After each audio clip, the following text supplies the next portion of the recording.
Sign them, or I'll make sure the whole town knows who you really are. Daniel Carter stared at his phone screen, watching his wife laugh at something another man whispered in her ear. The timestamp showed 3 hours ago. The location tracker said she was at work. She wasn't. The security camera feed from the motel parking lot didn't lie.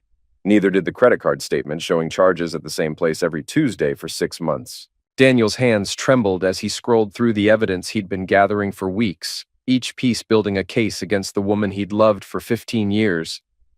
"Honey, you're home early."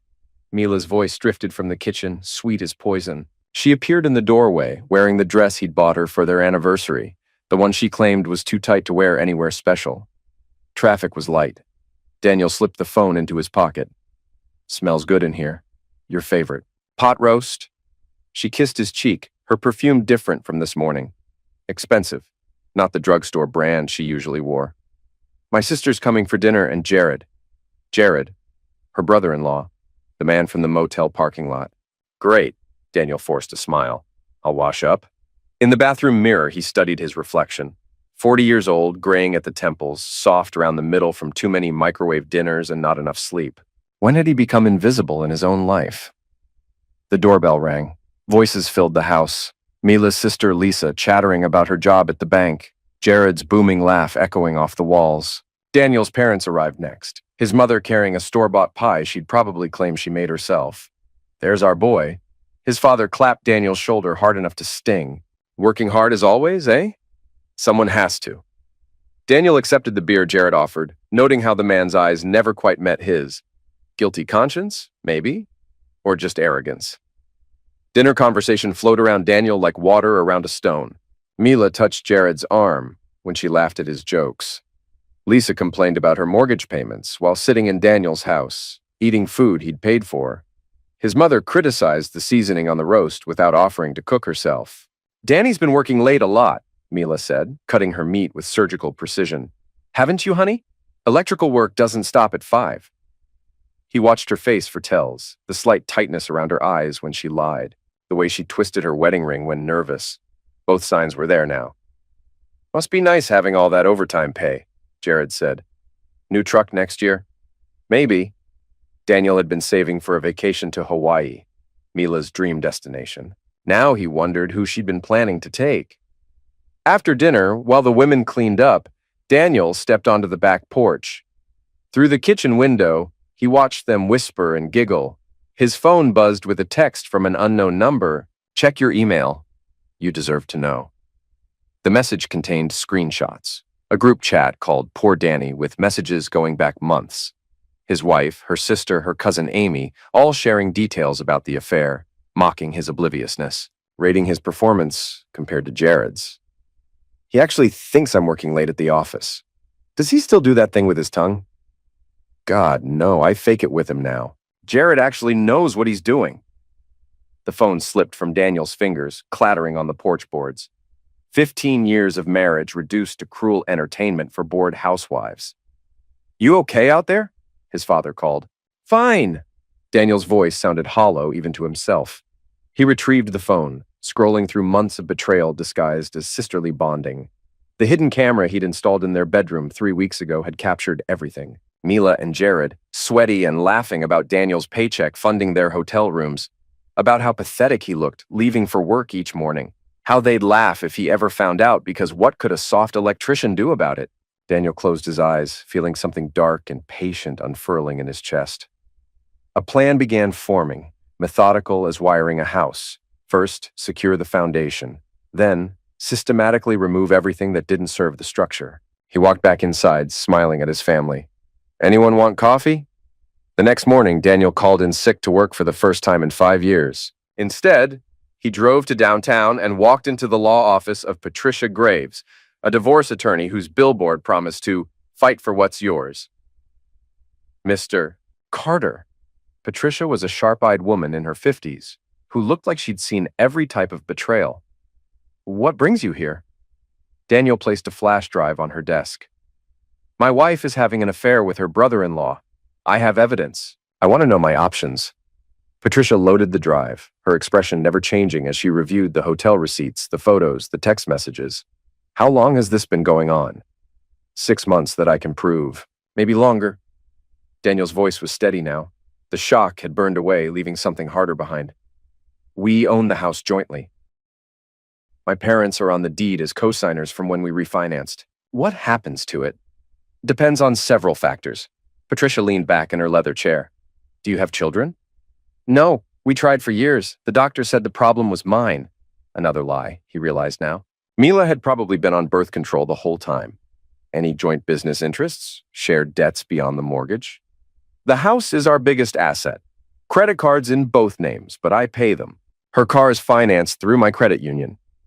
Daniel had spent 3 sleepless nights reviewing their finances. I make twice what she does. In a divorce, wouldn't she be entitled to alimony? Possibly, unless we can prove adultery affected the marriage's financial stability. Patricia's smile was sharp as a blade. You mentioned your parents are on the deed. That's interesting. Did they contribute to the down payment? $20,000, but that was 8 years ago. And they've been making payments since then? No, I pay the mortgage, insurance, taxes, everything. Patricia made notes on a legal pad. Here's what I'm thinking. We file for divorce on grounds of adultery. We document every financial contribution you've made versus hers. We establish a pattern of deception that undermines any claim she might have to support. What about the house? That's where it gets interesting. If your parents want to call in their investment, they could force a sale. The proceeds would be divided according to contribution percentages. Patricia's pen tapped against the pad. Of course, your parents would need to agree to such a strategy. Daniel thought about his mother's comments at dinner, his father's casual dismissal of his hard work. They might be open to it. I'll draw up papers. In the meantime, I suggest you start documenting everything. Bank statements, receipts, evidence of her spending. Create a paper trail that shows who's been supporting this marriage financially. How long will this take? If she contests it, months. If she doesn't want her affair made public. Patricia shrugged. Could be over in weeks. Daniel left the law office feeling lighter than he had in months. For the first time since discovering the betrayal, he had a plan. Control. That evening, he stopped at the hardware store. Not for electrical supplies this time. He bought a small digital recorder, the kind private investigators used. Security equipment, a new phone with an untraceable number. At home, Mila was cooking again. Trying too hard, the way guilty people always did. You look better, she said, kissing his cheek. Less tired. Took a personal day. First one in years. Daniel watched her face. Maybe I should take more. Spend time with my wife. Something flickered behind her eyes. Fear? That sounds nice. But you don't want to fall behind at work. The electrical company won't collapse without me for a few days. He wrapped his arms around her waist, pulling her close. She stiffened slightly. When's the last time we went away together? Just us. Work has been crazy lately. The Patterson account is demanding and... Right, the Patterson account. Daniel had called her office yesterday. There was no Patterson account. Maybe next month. That night, while Mila showered, Daniel accessed her laptop. Her passwords hadn't changed since their wedding day, their anniversary, their first dog's name. Combinations he'd helped her create years ago when she was less careful about digital security. The affair was documented in painful detail. Photos, videos, plans for future meetings. Mila had been building a separate life with Jared while maintaining the facade of their marriage. The timestamps showed she'd been with him during Daniel's birthday dinner, claiming a work emergency. But the most damaging evidence was in her chat with Lisa and Amy. Plans to drain their joint accounts gradually. Discussions about Daniel's life insurance policy. Speculation about how long they could keep the affair secret before filing for divorce. He's so clueless. By the time he figures it out, I'll have enough saved to start over with Jay. What if he gets suspicious? Please, Danny, he'll believe whatever I tell him. He always has. Daniel copied everything to encrypted drives. Legal evidence, but also motivation. They weren't just betraying him. They were planning to destroy him financially and emotionally. The next morning, he visited his parents. They lived in a tidy ranch house 20 minutes away, the kind of place where neighbors knew each other's business and gossip traveled faster than news. Danny. His mother answered the door in her bathrobe, cigarette dangling from her lips. What brings you by so early? Need to talk to you and Dad about something important. His father was in the kitchen, reading yesterday's paper and drinking coffee from a mug that said, World's Greatest Electrician. a gift Daniel had given him. Years ago, even though his father had been a factory worker. Morning sun coffee? Thanks. Daniel accepted the mug, noting how his parents exchanged glances. Always a team when it came to judging their son's choices. I'm getting divorced. His mother's cigarette fell into her coffee. What? Why? Mila's such a sweet girl. Mila's been cheating on me with Jared for months, possibly years. Daniel kept his voice level. I have proof. Are you sure? His father's skepticism was immediate. Sometimes these things seem worse than they are. Marriage is work, Danny. You can't just quit when it gets hard. She's been laughing about it with her family, planning to take half of everything while continuing the affair. Daniel pulled out his phone, showing them screenshots of the group chat. This is what they really think of us. His mother read in silence, her face growing pale. The messages about Daniel were cruel, but the ones about his parents were vicious. Mila had called them pathetic old people who never learned to mind their own business. She'd mocked his mother's cooking, his father's stories about the war he'd never served in. His father's hands clenched into fists. There's more. Daniel showed them the financial planning messages, where Mila discussed how to maximize her divorce settlement. She knows you're on the house deed. She's counting on that to increase her share of the assets. We put $20,000 into that house, his mother said quietly. We trusted her. I know, and I've been paying the mortgage alone for 8 years. But legally, she might still be entitled to a portion. Daniel leaned forward. Unless you want to protect your investment. What do you mean? His father's voice was sharp now, businesslike. My lawyer says if you demand repayment of your $20,000 plus interest, it could force a house sale. The proceeds would be divided based on actual contributions, not just marriage law. She'd get almost nothing, his mother realized. She'd get what she's earned, which is nothing. Daniel met their eyes. But I need to know you're with me on this. Once we start, there's no going back. This gets ugly. His parents looked at each other, communicating in that wordless way couples developed over decades. Finally, his father nodded. That girl made fools of us all. Time she learned what that costs. Daniel spent the rest of the week building his case methodically. He opened a separate bank account, transferring his paycheck before Mila could access it. He changed the passwords on all their shared accounts. He documented every purchase, every bill, every financial contribution he'd made to their life together. The hardest part was acting normal at home, kissing her goodbye each morning, asking about her day, pretending to believe her lies about working late. But each deception she told now worked in his favor, building his case for divorce court. On Friday night, Jared came for dinner again. This time, Daniel was ready. Hey, brother-in-law. Jared's handshake was firm, confident. The grip of a man who thought he was winning. How's the electrical business? Shocking. Daniel smiled at his own joke. How's the construction work? Can't complain. Steady money, good crew. Jared helped himself to a beer from Daniel's refrigerator. Mila says you've been working a lot of overtime lately. Someone has to pay for all this. Daniel gestured around the kitchen.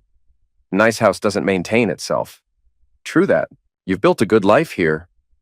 Built being the operative word, Daniel watched Jared's reaction. Everything here came from my work, my money, my planning. Something shifted in Jared's expression. Wariness, maybe recognition that the conversation had an edge. Well, you and Mila both contributed, did we? Daniel opened his laptop on the kitchen counter, angling the screen so Jared could see. Because, according to the bank records, Mila's contributions have been pretty minimal. The spreadsheet showed 8 years of mortgage payments, all from Daniel's account. Insurance payments, property taxes, maintenance costs, utilities. Column after column of expenses with Daniel's name attached. That's between you and your wife, man. Jared backed toward the living room. Is it? Because it seems like other people have been making decisions about my marriage lately. Daniel closed the laptop. People who aren't married to Mila. I don't know what you're talking about. The Moonlight Motel on Elm Street, Tuesday afternoons. Room 237. Daniel's voice dropped to a whisper. Ring any bells? Jared's face went white. Danny, I can explain. Can you? Can you explain why my wife's brother-in-law has been drilling her in motel rooms I paid for with my overtime money? Daniel stepped closer. Can you explain the group chat where you all laugh about what a pathetic husband I am? It wasn't supposed to happen. It just what? Just happened? For 6 months? Daniel laughed, a sound like breaking glass. Just accidentally fell into bed with my wife while I was working to pay for the bed you were using? Danny, please. Let me explain. Explain to my lawyer. Explain to your wife when she finds out. Explain to everyone at your job when the photos go public. Daniel pulled out his phone. Because that's what happens now. Everyone gets to see what kind of man Jared Thompson really is. You can't. Please. My kids? Your kids will learn their father is a liar and a cheat. Just like I learned my wife is. Daniel moved toward the kitchen door. Get out of my house. This is insane. Mila's at her sister's, planning your next move probably, but it doesn't matter what you plan now. Daniel opened the door. You lost. You just don't know it yet. Jared left without another word. Daniel locked the door behind him and poured himself a drink. The first move was made. Now things would accelerate. Mila came home 2 hours later, her face flushed with panic. What did you say to Jared? He called me crying, talking nonsense about photos and lawyers. I told him the truth. Daniel was sitting in his armchair, the divorce papers on the side table. Same truth I'm telling you now, it's over. What's over? Danny, you're scaring me. Our marriage, your affair, the lies, all of it. He gestured to the papers. Sign them. Mila stared at the documents like they might bite her. This is about Jared? Danny, nothing happened. We're just friends. Room 237. Tuesday afternoons, 6 months of credit card receipts. Daniel's voice was steady as granite. I have photos, Mila. Videos. Text messages where you mock me with your family. You've been spying on me? I've been protecting myself. Good thing, too, considering you and your sister were planning to clean out our accounts. Daniel stood up. Sign the papers. I won't. This is my house, too. You can't just throw me out because you're having some kind of midlife crisis. Actually, I can. Daniel smiled. My parents are calling in their investment. $20,000 plus 8 years of interest. The house is being sold to satisfy the debt. They can't do that. They can. They are. The for sale sign goes up Monday morning. Daniel picked up his keys. You have until then to decide if you want to sign these papers and keep some dignity, or fight it, and have everything you've done made public in court. Where are you going? Motel. Seemed appropriate. Daniel paused at the door. By the way, I canceled the credit cards. Changed the bank passwords. If you need money, ask your boyfriend. He left her standing in their living room holding divorce papers and finally understanding the cost of betrayal. The Moonlight Motel wasn't as seedy as Daniel had expected. Clean rooms, reasonable rates, and a desk clerk who minded his own business.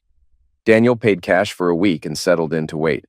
He didn't have to wait long. Monday morning, the for sale sign appeared in his front yard. By noon, his phone was buzzing with calls from Mila, her sister, even his mother-in-law. He ignored them all. Tuesday, Mila showed up at the motel. Danny, please, we need to talk. She looked terrible, hair unwashed, makeup smeared, wearing the same clothes from yesterday. The entitled confidence she'd worn like armor was cracking. Talk. This is insane. You can't destroy our marriage over a mistake. A mistake? 6 months is a pattern, Mila. Planning to drain our accounts is theft. Mocking me with your family is cruelty. Daniel leaned against the doorframe. But please, tell me more about how I'm the problem here. I know you're hurt. I know I screwed up. But people make mistakes. We can fix this. Can we fix the videos of you and Jared laughing about my paycheck while you cheated in the bed I bought? Can we fix the messages where you call me pathetic to your sister? Daniel shook his head. Some things can't be fixed. They can only be ended. I love you. No, you love my money. You love the security I provide. You love having someone to mock with your friends. Daniel stepped back toward his room. You never loved me. That's not true. The affair, it didn't mean anything. It was just physical. The affair meant everything. It meant you stopped being my wife. It meant you became something else. Something I don't recognize. Mila started crying then, ugly sobs that might have moved him a month ago. Now they just sounded like manipulation. Please don't do this. I'll end it with Jared. I'll do whatever you want. You'll sign the papers. That's what I want. The house is worth $200,000. You can't take it all. Watch me. Daniel closed the motel room door. By Thursday, the house had 3 offers. Daniel accepted the highest one, a cash deal from a developer who wanted to tear it down and build condos. Fitting somehow. Mila tried a different approach on Friday. She brought Lisa and Amy with her, the 3 women who'd found his pain so entertaining. Danny, be reasonable, Lisa said. Mila made a mistake, but you're being vindictive. Vindictive. Daniel tasted the word. Is that what we're calling justice now? You're destroying her life over a fling. I'm protecting my life from thieves. Daniel looked at Amy. Did you enjoy the group chat? All those jokes about poor, stupid Danny? Amy couldn't meet his eyes. We were just venting. Girls talk, you know.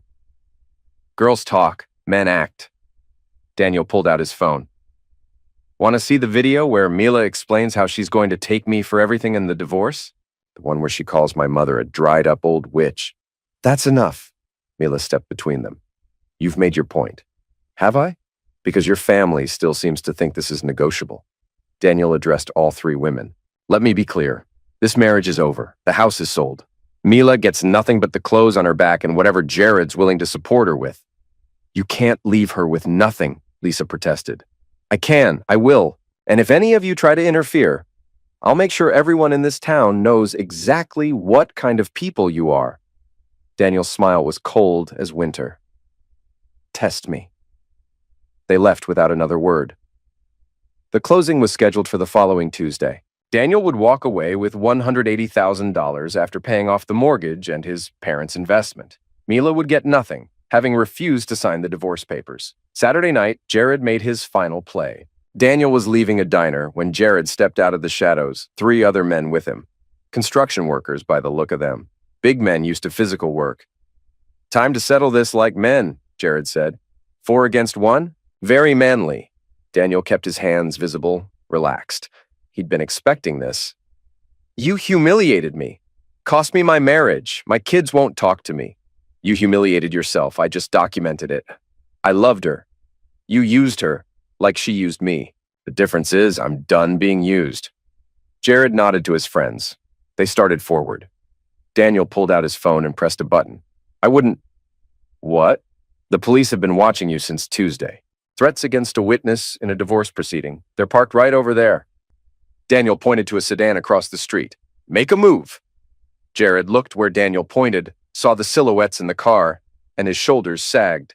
This isn't over. Yes, it is. Go home, Jared. What's left of it? The closing went smoothly. Daniel signed papers, accepted a cashier's check, and handed over the keys to a life he no longer wanted. Mila wasn't there. According to her lawyer, she was in the hospital with stress-related chest pains. Daniel felt nothing about that. He drove his truck to the cemetery where his grandfather was buried, the man who'd taught him about electricity and hard work and treating people with respect. The old man would have understood what Daniel had done, even if he wouldn't have approved of the methods. I became someone else, Grandpa, Daniel said to the headstone. Someone I don't recognize. But maybe that's what it takes sometimes. Maybe nice guys really do finish last. The wind rustled through the oak trees his grandfather had loved. Daniel took it as agreement. He left the cemetery and drove to the small apartment he'd rented across town. A clean slate, a fresh start, a chance to be someone new. The phone call came 3 weeks later. Mr. Carter, this is Janet Morrison. I found your card in my husband's wallet. I'm sorry, Mrs. Morrison, but I think you have the wrong number. You help people like me, don't you? People whose spouses think they're stupid? Daniel sat up in his new apartment looking at the business cards he'd had printed. Simple white cards with just his name and phone number.